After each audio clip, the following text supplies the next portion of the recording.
कुछ रिश्ते समाज के बनाए दायरों में बंधे जरूर होते हैं, लेकिन जब जज्बातों की हवा चलती है तो उन दायरों की दीवारें हल्की सी थरथरा उठती हैं।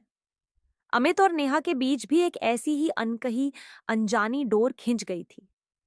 उस रात हुई एक छोटी सी घटना ने उनके बीच की उस बारीक लकीर को हमेशा के लिए धुंधला कर दिया, जिसे पार करने की हिम्मत दोनों में से किसी में नहीं थी। अगर आप जानना चाहते हैं कि उस खामोश रात की तन्हाई में उन दोनों की धड़कनों ने क्या फैसला किया, तो इस कहानी के आखिरी शब्द तक आपको उस कशमकश को महसूस करना होगा। अमित अपनी पढ़ाई पूरी करने के बाद पिछले कुछ महीनों से अपने बड़े भाई और भाभी के साथ शहर के एक छोटे लेकिन खूबसूरत फ्लैट में रह रहा था। भाई राहुल अक्सर बिजनेस के सिलसिले में शहर से बाहर रहते थे, इसलिए घर में ज्यादातर अमित और उसकी भाभी नेहा ही होते थे। नेहा स्वभाव से बेहद शांत, संस्कारी और खूबसूरत महिला थी।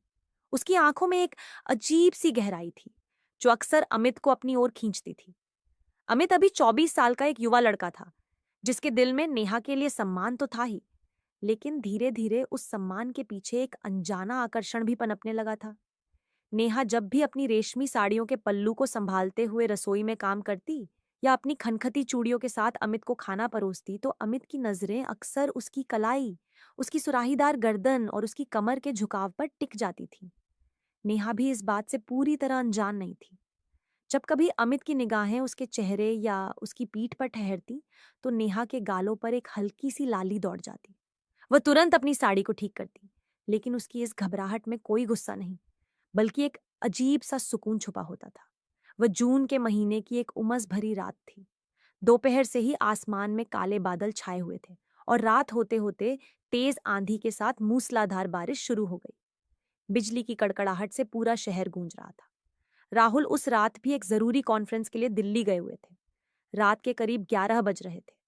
अचानक पूरे इलाके की बिजली गुल हो गई। पूरा घर अंधेरे के आगोश में समा गया। अमित अपने कमरे में लेटा हुआ मोबाइल की रोशनी में कुछ पढ़ रहा था। तभी उसे लगा कि बाहर हॉल में कोई चल रहा है। वे हाथ में मोबाइल की टॉर्च जलाकर बाहर आया। उसने देखा कि नेहा रसोई की खिड़की बंद करने की कोशिश कर रही थी, जहां से बारिश का पानी अंदर आ रहा था। तेज हवा के झोंकों के कारण खिड़की का पल्ला नेहा के हाथ में नहीं आ रहा था और वह पूरी तरह से भीग चुकी थी। भाभी, रुकिए, मैं करता हूं, अमित ने आगे बढ़ते हुए कहा।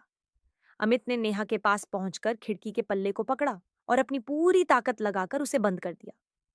खिड़की तो बंद हो गई, लेकिन इस प्रक्रिया में अमित और नेहा एक दूसरे के बेहद करीब आ गए। दोनों के बीच बमुश्किल कुछ इंच की दूरी थी। मोबाइल की हल्की रोशनी नेहा के भीगे हुए चेहरे पर पड़ रही थी। पानी की कुछ बूंदें उसकी पलकों से होकर उसके गुलाबी होठों पर ठहर गई थी। उसकी सूती साड़ी पानी से भीगकर उसके बदन से चिपक गई थी, जिससे उसके शरीर के उभार साफ नजर आ रहे थे। अमित की सांसें तेज हो गईं। उसने कभी नेहा को इस रूप में नहीं देखा था। नेहा ने अपनी नजरें उठाईं और अमित की आंखों में देखा। उस अंधेरे में अमित की आंखों की चमक और उसकी सांसों की गर्मी नेहा को साफ महसूस हो रही थी। बिजली की एक तेज कड़कड़ाहट हुई, जिससे नेहा डरकर एक कदम पीछे हटी, लेकिन उसका पैर गीले फर्श पर फिसल गया। संभालिए! अमित ने फुर्ती से आगे बढ़कर नेहा को गिरने से बचा लिया। अमित का एक हाथ नेहा की नाजुक और भीगी हुई कमर पर था और दूसरा हाथ उसकी पीठ को संभाले हुए था। जैसे ही अमित की हथेलियों ने नेहा की नग्न और भीगी हुई पीठ को छुआ, दोनों के शरीर में मानो बिजली का एक करंट सा दौड़ गया। नेहा ने डर या संकोच से अमित के कंधों को कसकर पकड़ लिया। दोनों की छाती एक दूसरे से छू रही थी। अमित नेहा के जिस्म की खुशबू और उसकी तेज चलती सांसों को अपने चेहरे पर महसूस कर सकता था। कुछ पलों के लिए समय जैसे ठहर गया। न अमित ने अपनी पकड़ ढीली की और न ही नेहा ने पीछे हटने की कोशिश की। अमित की नजरें नेहा के कांपते हुए होठों पर टिक गईं।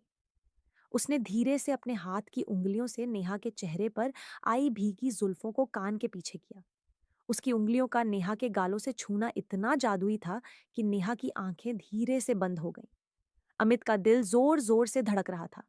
उसने अपने होंठ नेहा के कान के पास ले जाकर बेहद धीमी आवाज में कहा, भाभी, आप बहुत खूबसूरत लग रही हैं। इस तारीफ ने नेहा के भीतर सोई हुई स्त्री को जगा दिया। उसने धीरे से अपनी आंखें खोली, जिनमें डर, कम और एक अनकही चाहत ज्यादा थी। उसने अमित की शर्ट के कॉलर को हल्के से अपनी उंगलियों में भींच लिया। अमित ने साहस जुटाया और अपनी कमर पर टिकी हथेली के दबाव को थोड़ा और बढ़ा दिया, जिससे नेहा का शरीर पूरी तरह से उसके सीने से सट गया।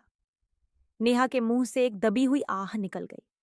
अमित ने धीरे से झुककर अपने होंठ नेहा के माथे पर रख दिए और फिर धीरे धीरे अपनी चूमने की गति को नीचे लाते हुए उसके गालों और उसकी गर्दन के उस हिस्से पर ले गया जहां पानी की बूंदें जमी थीं। नेहा ने अपनी गर्दन को एक तरफ झुका दिया, जिससे अमित को उसकी त्वचा का और अधिक एहसास मिला।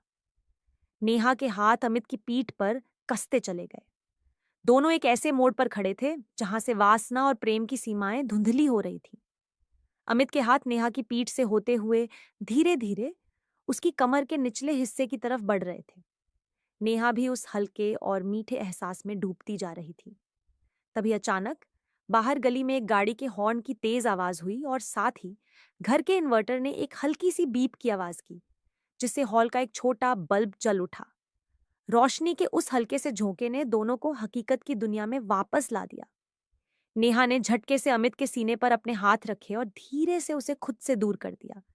उसकी सांसें अभी भी फूली हुई थीं और चेहरा शर्म से लाल था। उसने अपनी साड़ी के पल्लू को संभाला जो उसके कंधे से सरक गया था। अमित को अपनी गलती का एहसास हुआ। वह थोड़ा झिझका। भाभी, मुझे माफ कर दीजिए, मैं। नेहा ने अमित के मुंह पर अपनी भीगी उंगली रख दी और उसे आगे बोलने से रोक दिया।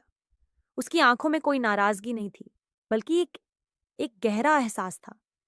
उसने धीमी मुस्कान के साथ कहा, सो जाओ अमित, रात बहुत हो गई है। नेहा मुड़ी और तेज कदमों से अपने कमरे की तरफ चली गई। अमित वहीं खड़ा रहा। उसकी हथेलियों में अब भी नेहा के बदन की वो रेशमी छुअन और हवा में उसकी खुशबू बाकी थी। वह समझ गया था कि रिश्ता अब भी वहीं था, लेकिन उस रात की खामोशी में दोनों ने एक दूसरे के दिल के उस कोने को छू लिया था जो हमेशा के लिए उनका एक खूबसूरत राज